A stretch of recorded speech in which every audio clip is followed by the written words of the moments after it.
Assalamualaikum warahmatullahi wabarakatuh. Perkenalkan, nama saya Nur Afni Awalia dengan NIM 941424018, jurusan Ilmu Ekonomi, Prodi S1 Ekonomi Pembangunan. Tujuan saya membuat video ini untuk memenuhi tugas pada mata kuliah Ekonometrik 1 yang diampu oleh Bapak Bobi Rantopayu, SSIME.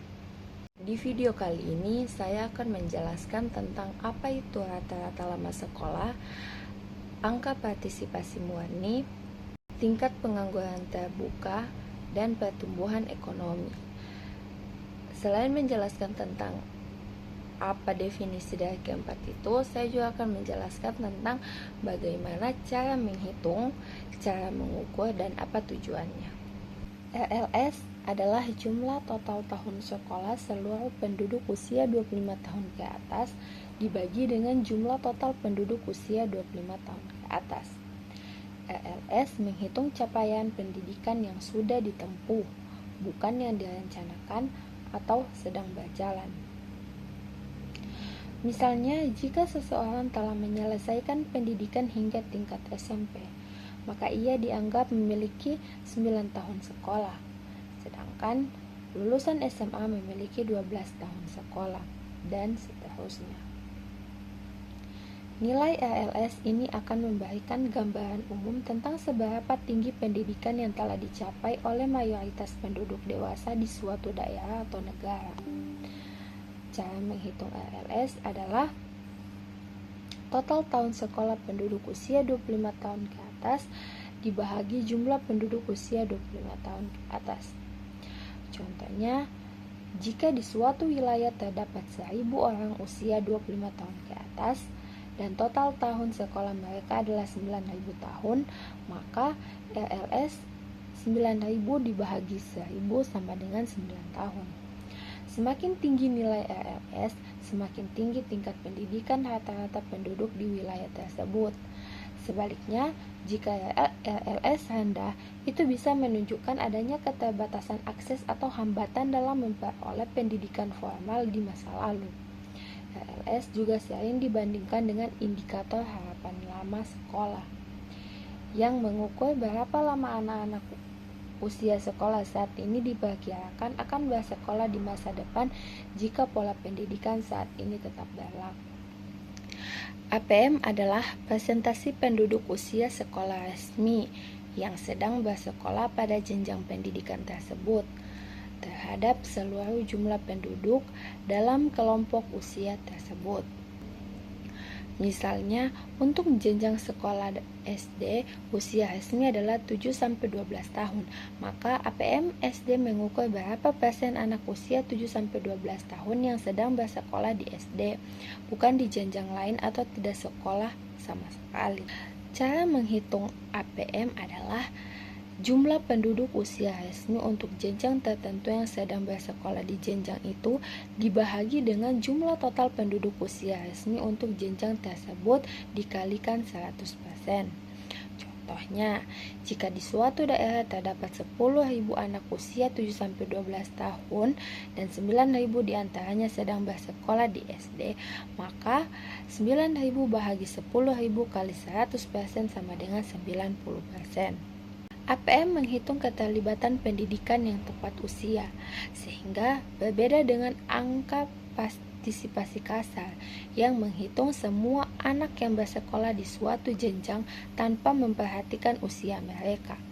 Karena itu, nilai APM tidak akan melebihi 100%, sedangkan APK bisa melebihi 100% jika banyak siswa yang tertinggal kelas atau masuk lebih lambat.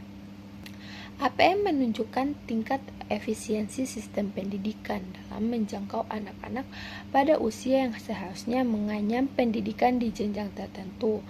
Semakin tinggi APM, semakin baik sistem pendidikan tersebut dalam memberikan akses yang tepat waktu. Sebaliknya, APM yang rendah mengindikasikan adanya masalah, seperti keterlambatan masuk sekolah, putus sekolah, atau hambatan akses pendidikan. Oleh karena itu, APM sering dijadikan acuan dalam mengevaluasi capaian pemerataan pendidikan dan untuk menyusun kebijakan pendidikan yang lebih inklusif dan efektif. TPT adalah presentasi jumlah penganggur terhadap jumlah angkatan kerja. Yang dimaksud dengan angkatan kerja adalah penduduk usia kerja biasanya 15 tahun ke atas yang sedang bekerja atau aktif mencari pekerjaan. Jadi, TPT tidak mengukur seluruh penduduk, melainkan hanya mereka yang termasuk dalam kategori angkatan kerja. Cara menghitung TPT adalah jumlah penganggur dibahagi jumlah angkatan kerja dikali 100%. Contohnya, jika di suatu wilayah terdapat 100.000 orang dalam angkatan kerja dan 8.000 diantaranya tidak bekerja namun sedang mencari pekerjaan, maka 8.000 dibahagi 100.000 kali 100% sama dengan 8%. TPT mengukur sejauh mana ketersediaan lapangan kerja mampu menyerap tenaga kerja yang ada. Angka TPT yang tinggi menandakan bahwa banyak orang yang ingin dan siap bekerja tetapi belum mendapatkan pekerjaan, yang bisa menjadi tanda adanya masalah dalam struktur ekonomi, ketidaksesuaian keterampilan tenaga kerja dengan kebutuhan pasar, atau kondisi ekonomi yang belum mampu menciptakan cukup banyak lapangan kerja. Pengukuran TPT dilakukan melalui survei Angkatan Kerja Nasional seperti Sakernas. Di Indonesia, yang dilakukan oleh Badan Pusat Statistik dengan mewawancarai sampel penduduk tentang status pekerjaan mereka. Hasil TPT ini sangat penting sebagai dasar bagi pemerintah dalam menyusun kebijakan ketenagakerjaan, pelatihan kerja, pendidikan vokasi, dan penciptaan lapangan kerja, serta sebagai indikator keberhasilan pembangunan ekonomi secara umum. Tujuan dari pengukuran tingkat pengangguran terbuka atau TPT ini adalah untuk memberikan gambaran yang akurat tentang kondisi ketenagakerjaan di suatu wilayah atau negara, khususnya mengenai jumlah dan proporsi penduduk yang aktif mencari pekerjaan namun belum bekerja. Pertumbuhan ekonomi mencerminkan perubahan positif dalam output ekonomi yang menunjukkan bahwa suatu negara mengalami kemajuan dalam aspek produktivitas, pendapatan masyarakat, dan daya beli. Indikator utama yang digunakan untuk mengukur pertumbuhan ekonomi adalah laju pertumbuhan PDB real yang dihitung dalam persentase. Misalnya, jika PDB suatu negara naik dari 10 triliun menjadi 10,5 triliun dalam 1 tahun, maka pertumbuhan ekonomi negara tersebut adalah 5%. Pertumbuhan ekonomi menunjukkan seberapa baik perekonomian suatu negara berkembang dan menjadi indikator penting dalam menilai kinerja pemerintah, stabilitas ekonomi, serta kemakmuran masyarakat. Singkatnya, pertumbuhan ekonomi adalah ukuran kemajuan ekonomi suatu negara yang menggambarkan peningkatan produksi dan konsumsi dalam masyarakat, serta menjadi dasar bagi peningkatan kesejahteraan secara keseluruhan. Pengaruh rata-rata lama sekolah, angka partisipasi murni, dan tingkat pengangguran terbuka terhadap pertumbuhan ekonomi dapat dijelaskan secara teori melalui pendekatan ekonomi pembangunan dan teori modal manusia. Ketiga indikator ini berkaitan erat dengan kualitas dan produktivitas sumber daya manusia yang merupakan salah satu faktor utama dalam mendorong pertumbuhan ekonomi jangka panjang. Pengaruh RLS terhadap pertumbuhan ekonomi, yaitu RLS mencerminkan tingkat pendidikan yang telah dicapai oleh penduduk usia dewasa. Semakin tinggi RLS, semakin tinggi pula kapasitas pengetahuan, keterampilan, dan produktivitas tenaga kerja. Dalam teori modal manusia Human Capital Theory yang dikembangkan oleh ekonom seperti Gary Becker dan Theodore Schultz, investasi dalam pendidikan akan meningkatkan produktivitas individu yang pada akhirnya meningkatkan output ekonomi nasional. Maka, semakin tinggi RLS, semakin besar kontribusi tenaga kerja terhadap pertumbuhan ekonomi, karena tenaga kerja menjadi lebih inovatif, efisien, dan mampu menyerap teknologi baru. Kedua, angka partisipasi murni. Pengaruhnya terhadap pertumbuhan ekonomi itu APM menggambarkan efektivitas sistem pendidikan dalam menjangkau anak-anak usia sekolah secara tepat waktu.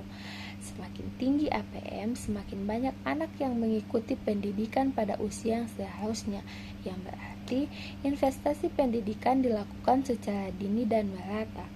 Dalam jangka panjang, hal ini menghasilkan generasi yang lebih terdidik dan siap kerja, yang meningkatkan kualitas sumber daya manusia di masa depan. Dengan demikian, tingginya APM berkontribusi pada pertumbuhan ekonomi melalui penciptaan tenaga kerja produktif di masa depan yang mampu berpartisipasi aktif dalam sektor-sektor ekonomi. Ketiga, pengaruh tingkat pengangguran terbuka terhadap pertumbuhan ekonomi. TPT menunjukkan sejauh mana angkatan kerja terserap di pasar kerja. Dalam teori ekonomi makro klasik dan Keynesian, pengangguran yang tinggi mencerminkan pemanfaatan yang kurang optimal dari sumber daya tenaga kerja yang menurunkan output nasional.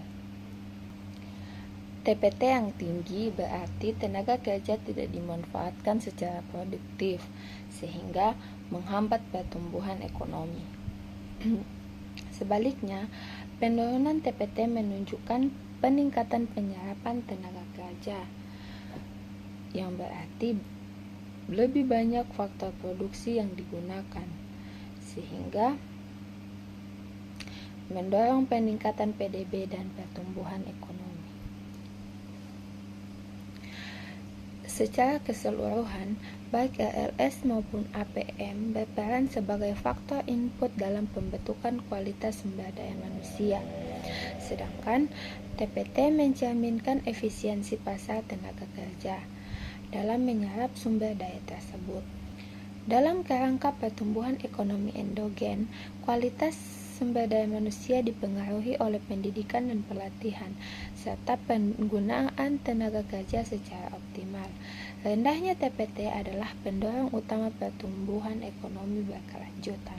Maka, peningkatan RLS dan APM serta penurunan TPT secara teoritis akan memberikan dampak positif terhadap pertumbuhan ekonomi, karena negara menjadi mampu memanfaatkan potensi manusia secara maksimal dalam mendorong produktivitas dan inovasi.